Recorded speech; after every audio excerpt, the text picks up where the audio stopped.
All right, new comic book day is almost here again. It's time to take a look at the books coming out so I can tell you what's on my pull list.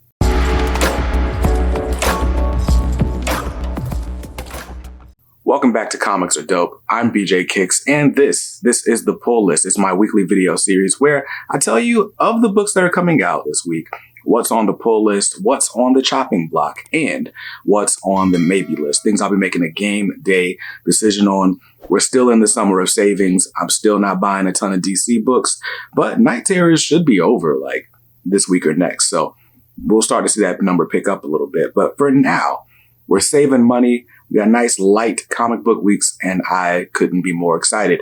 Speaking of being more excited, let's talk about the book I'm most excited about this week, and that is Black Panther, issue number 3. Black Panther, written by Eve L. Ewing, with art by Chris Allen. This series has been really good so far, at least through 2 issues. I guess you could argue that there's not as much action as maybe some would like, but so far it's been a nice build toward reconstructing T'Challa's character after he's been exiled from Wakanda.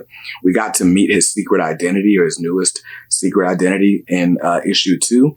And we got to learn a little bit more about this villain whose name escapes me. Let's just call him Black Panther, Black Panther's Catwoman, because why not?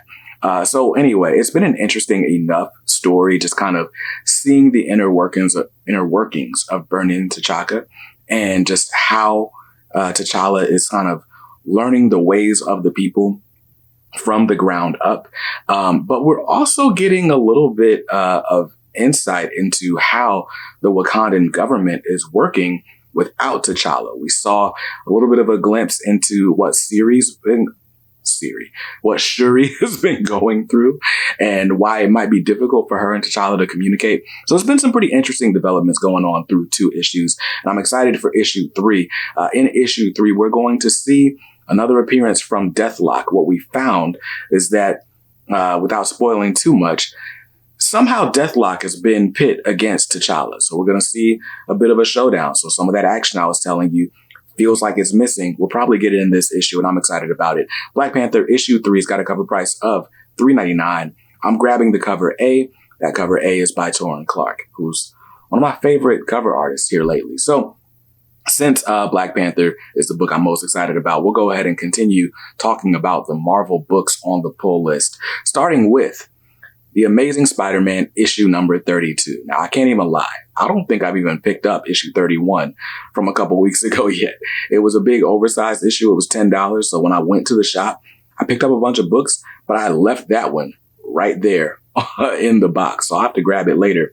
But this book, or this issue, starts a new story arc between Spider-Man and Kraven, which is great. But what I'm even more excited about is the fact that this book has art by Patrick Gleason. So Patrick Gleason, you probably know from a bunch of DC work, especially works with Peter Tomasi. He left DC exclusively, I guess, about a year ago. And what I thought was that he was going to be announced as the new mainline Amazing Spider-Man artist, which he does both. And instead, we got pulled the okie doke. He did a few issues during the Beyond saga, and that was it. But he's going to be doing this whole Kraven story arc. And listen, Patrick Gleason drawing Spider-Man is some of the best Spider-Man drawing you will see. So grab this one, if for no other reason than the art. But I think the story will be pretty good as well. Amazing Spider-Man issue number 32's got a cover price of $3.99. I'm grabbing cover A. And the last book on the Marvel pull list this week is X-Force, issue number 43. Now, I'm a little bit behind on X-Force. I'm kind of behind on all the X-Men titles coming out of Sins of Sinister and leading into the Hellfire Gala. I did read the Hellfire Gala, and it is now completely on and popping. There's so much going on in the world of X-Men. And so there's action in like every X book. And X-Force by Benjamin Percy has been one of my favorite action-packed X-Men titles since the dawn of X. So I'm excited for this, but I got to get caught up before I can read it. X-Force issue number 43 has a cover price of $3.99. I'm grabbing cover A. And that's it for the Marvel books on the pull list. Short week, short list. But If I stick to the list, those books will cost me $12. So let's move over to the distinguished competition over at DC Comics, where there's one book on the pull list, and that is Dark Knights of Steel, issue number 12. Dark Knights of Steel, written by Tom Taylor, art by Yasmin Putri. This could have made it on like a best of 2022 list if the books just came out on time.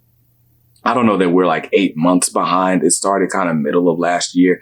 But anyway, the release schedule has really hurt this book's momentum, in my opinion. I've really enjoyed the book, but sometimes I forget what happens between issues. I run a comic book YouTube channel, so the amount of information that I have to try to keep in my head is a little bit insane to be following this 12-issue series across 19 months of real time. But all in all, a great series. It's been really fun. The twists and turns are awesome. And I think it's going to read a lot better in trade than it has month to month just because of the delays. This is classic Tom Taylor Elseworlds. Like, this is Tom Taylor doing what Tom Taylor does best. This whole Game of Thrones type skin over the DC universe. When I tell you the plot twists are very twisty, they're very twisty. Like, if you liked Deceased, if you liked Injustice, you'll like this. I promise. So grab that if you were collecting it in singles, and if not, just wait for the part 2 hardcover and get caught up on this, or just read it all on DC Universe Infinite in a couple months. Dark Knights of Steel issue 12's got a cover price of $3.99. I'm grabbing the cover A. And that's it. That's actually the only book on the DC pull list. All right, so if I just stick to the list, my DC book is going to cost me $4 this week. Now, it's time to skip over to the indies, where there are just a few books on the list, the first of which is Darkwing Duck, issue number 8. Darkwing Duck from Dynamite Entertainment, written by Amanda Dibert, artwork by Carlos Sid Loro, and it's just a great series. It's fun. The last issue, we finally got to see like all of the Justice Ducks in action, and in issue 8, we're going to continue seeing the Justice Ducks in action. Now, I'm excited because, again, Darkwing Duck is like my entire childhood. So anyway, there's a lot of great covers for this series. Dynamite and Disney, like they've been flooding the market with covers on all of their books, whether it's Gargoyles or what have you, all of them. But the cover A for this book is good. Cover A is good. I don't even know who the cover A is by, but it's good. I like it. But the cover that I'm going to get this time around, it's not the Mirka Andolfo cover B. That's usually my default if I don't like the cover A. But this time, I'm getting the cover D by Carlos Sid Loro. Yes, the series artist himself. This cover is awesome. And you already know why, because you're looking at it on the screen. But in case I gotta spell it out for you, this is an homage to that classic title sequence for Batman, the animated series. Now, normally, Ken Hazer's the one doing the awesome Batman homage variants, which he's got one of those this week as well. But this one right here, that's my favorite this week. So, Carlos Sid Loro's cover D, it is a 1 in 10 variant, which for the last few issues of Darkwing, that means it's like a $6 book instead of a $4 book. But anyway, I'm going to keep this on a budget for a cover price of $3.99. Just in case that one's not available, I'll grab the cover A. Now, the next book on the indie pull list this week is Firepower, issue 26. Firepower, written by Robert Kirkman, art by Chris Samney. Almost forgot. But Firepower's been great. It took quite the series hiatus before issue 25 came out last month.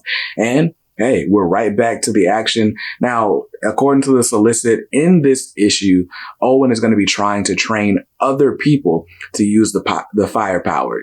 Basically, if you know anything about this series, he's kind of been like this prodigy who has been the only one that's cracked the code to use this ancient art of firepower that people have been trying to train and attain the knowledge of for ages. And so he's kind of came in like, oh yeah, I got this.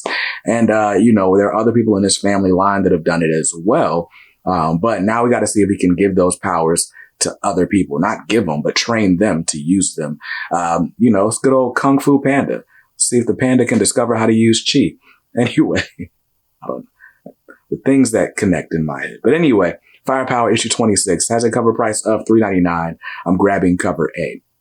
And the last book on the indie list is honestly a maybe book, but since the pull list is so light, I just kind of put it on the list anyway. This is from Image Comics. It's Scrapper, issue number 2. Scrapper, written by Cliff Bleszinski and Alex DeCampi. The art is by something Gerald? Sandy Jarrell. I think that's how you say her name. But anyway, I read issue 1. I actually got a review copy thanks to Image Comics and the PR agent for Cliffy B.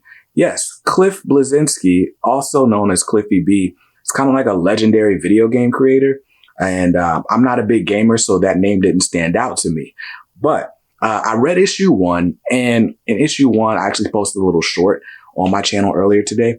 But issue 1, we kind of learned about Scrapper, this dog. He's a dog who was adopted by a loving family. And basically, he's a crime-fighting dog. Like, if you watched old Don Bluth movies, like if you watched All Dogs Go to Heaven, it's that guy, right? What? It's Roger. Is it Roger? Was that his name? Anyway, the point is, it's a dog. He fights crime. He wants to fight bigger crime than just like the low level criminals he's been fighting. And, his homie Tank is like, yo, like, pick your battles, like, cool your jets, relax. You're just a dog. But anyway, so you learn about this world that he lives in, this city that's kind of walled off, and who like the sort of overlords of the city are, the authoritarian regime, if you will. And he wants to fight against that regime. And so we learn that. We get to see him in action, kind of doing like just random petty stuff.